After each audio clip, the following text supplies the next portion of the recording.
అందరికీ రేపు పొద్దున్న ఎవరైతే డిగ్రీ తెలుగు ఎగ్జామ్ రాయబోతున్నారో వారందరికీ ఆల్ ద బెస్ట్. అలాగే చివరి నిమిషంలో రివిజన్ లాగా ఈ 3 నిమిషాల పాఠం మీకు తెలియజేస్తున్న వచన కవిత. అంటే కవిత రాయడం అనేది పెద్ద విషయం కాదు, పెద్ద పదాలు అవసరం లేదు.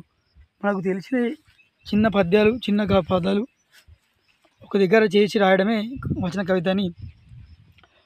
ఇప్పుడు ఎలా అంటే నీటిని వృధా చేయకూడదని, చిన్న కవితలోనే ఎంత పెద్ద అంశం ఉందంటే నీటిని ఎప్పటికి కూడా వృధా చేయకూడదని. మరియు అంతేకాకుండా వృక్షో రక్షిత రక్షిత అని సంస్కృతంలో ఉంటుంది. ఈ వృక్షో రక్షిత రక్ష అంటే చెట్లు మనం కాపాడితే అవే చెట్లు మనల్ని కాపాడుతాయి అని ఆ వచన కవిత రూపంలో మనకు అందించేవారు. ఈ వచన కవిత రూపం ఇప్పుడు శ్రీనారి విప్లవాత్మకత ఉంటుంది. ఇప్పుడు కంటి నుంచి నీరు రానివ్వకుండదు అన్నట్లు, రక్తపు నీరు వచ్చేటట్టు చూడకూడదు అని ఇట్లా చిన్న చిన్న కవితలు మనకు ఎన్నో ఉంటాయి.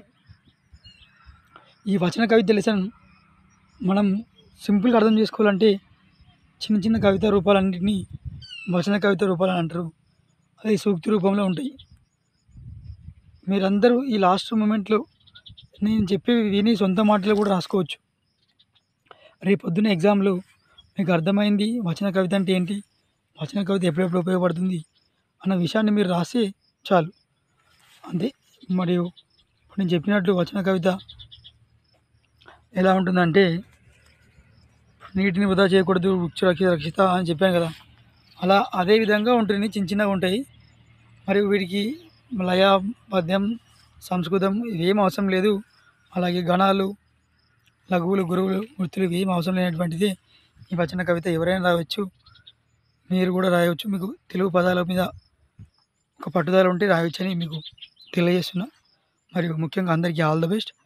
ఈ చివరి నిమిషంలో నా వీడియో చూసి మీకు ఏదైనా అర్థమై మీరు రాసి పాస్ అయితే చాలు, నాకు అదే కావాలి, మిగతా ఎటువంటి అవసరం లేదని మీకు తెలియజేస్తూ ధన్యవాదాలు.